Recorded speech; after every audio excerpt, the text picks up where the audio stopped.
Hey guys, welcome back for another Full Joy Mom video, helping you to love Jesus and enjoy the mom life you live. If you're new here, my name is Dawn Marie, and I release new videos every Tuesday and Saturday. Practical tools to help you win in your mom life, and then tips for helping you to grow the whole house spiritually. So if you've not subscribed yet, I'd love for you to consider doing so. Just click that little red box below if you are interested in more mom motivation like you're going to get today when I share one tip with you that when I applied this, it cut the temper tantrums and the arguments in half in my house, if not more. This tip works so well. I'm not kidding. Stay tuned.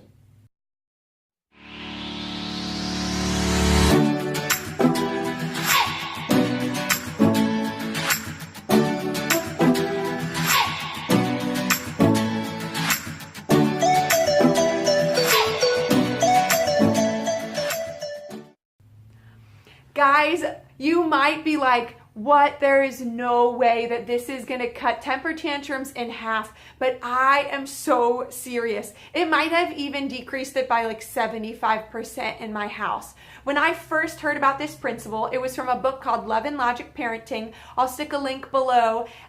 It has revolutionized my mom life because I am parenting some children who are like myself and a little bit strong-willed. And something that I realized as I was analyzing my mom life is I was pretty strong on the discipline.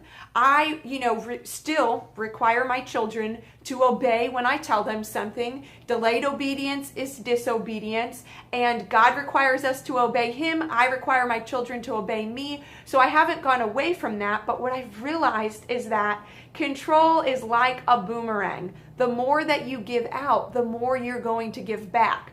So there's a few things that you need to know when giving choices. Thing number one is this: give 99% of your choices when things are going well. Look for opportunities to give these choices everywhere. Don't wait to start this in the middle of a really frustrating moment. Start it when everything's going smoothly.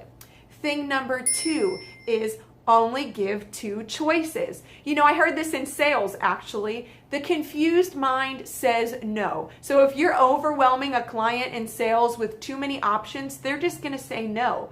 Well, guess what? The same is true in your little children's lives. If you are overwhelming them with too many choices, they're not going to pick. They're just going to say no. Have you ever stood in the front of the refrigerator and been like, do you want this? Do you want this? Do you want this? Do you want this? And they don't pick any of it? That's because they're too confused and they feel like overwhelmed by the amount of options they're giving them. But what I found is as I continued in this process of just two choices, they started to know what's up. She's gonna tip three. Third thing you need to know is put a time limit on those choices. So I dish out two choices and then I count till about 10 or so seconds. I'm not a solid person on following this one because it's depending on the situation and the choice that needs to be made, but I don't give them all day. I'll say, if you don't pick, I will pick for you, and then I do. So point number three, give them a time limit on the choices that they're making. If you want to count to 10 in your head, that's great. I do give mine a warning at times. I'll pick for you. So don't allow them to think about it for forever. This is going to translate into kids, girls who can make up their mind, who know how to make a choice and not sit there and worry about it. That's something I want my girls to have as adults, is the ability to make a choice and stick to it. Thing number four you need to know when you're giving choices is not to worry about whether they feel silly or not. They won't be silly to your kids. I need to make so many deposits into my children of control over their lives, especially my stronger-willed kids, that I will give them choices about anything and everything to the point where I'm like, okay, I'm getting tired from coming up with the choices, but it's way better than being tired because I was fighting with my kids because they didn't feel like they had any control over their life. And so now they're just lashing out and rebelling because they feel like they have control over nothing. So I'll give them, choices on which cup they want to use, what snack they want to have. You can use this one at the table with vegetables. Like I will stash, my kids don't like green beans, okay?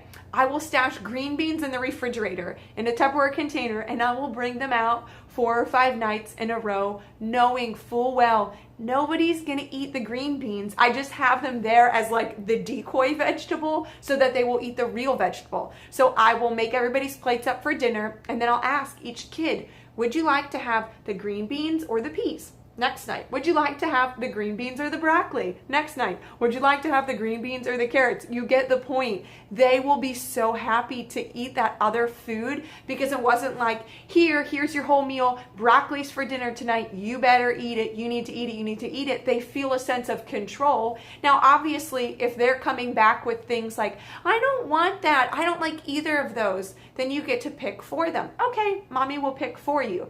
They'll probably throw a fit. You're going to have to stick this one out a little bit. It is going to cut down on the amount of temper tantrums you have, but your kids are going to need to learn to trust that when you say, okay, I'll pick for you, or when they complain about it, that you're going to pick. They need to know that that is going to happen. So ride it out, and this will be so beneficial, because then when you go to a situation where you can't ask them, do you want this or this? You just need to tell them, this is what we're doing. They will be so much more willing to go along with it. In fact, you can even say things like, I'll say to my girls, you picked out your clothes yesterday and the day before. Today is mommy's turn. Like on Sunday when I care what they look like, right? Like you will get to say, hey, you get to make choices a lot of times, but this time it's mommy's turn to make the choice. You can even use this tip of choices as a decoy when you have to give a command of something to do. I'll use it with my daughter. I'll say, okay, it's time to brush our teeth. And before she even gets that first no whine out, I'll say, would you like to put the toothpaste on your toothbrush, or do you want me to? Or if it's time to go to the bathroom before nap time, I don't know what it is about using the potty before naps, but mine do not like it. Probably because they feel like it's something they can control. They can control going to the bathroom, right? Well, I'll give them this choice. Do you want to use the downstairs or the upstairs bathroom? This tip works wonders. After you stick out this initial phase of them getting to know that if they don't make a choice about something, you'll make it for them, I can just about guarantee that this will turn the most strong-willed child into a really agreeable, sweet kid. Give it a shot. So I can't wait to hear how you guys apply it in your life. You know, if you have multiple kids, you got to get creative. Ask the Lord for grace for more brain cells to make up some choices. Think outside of the box. Use it as often as you can. And as you give that control out, you will get it back. So leave me comments below with any questions, or let me know how it's going. So I hope this tip helps you to win in your mom life. Let me know how it goes. Don't forget to subscribe if you haven't done so already, and I will see you guys Saturday. Have a great week. Have a full Joy Mom Day.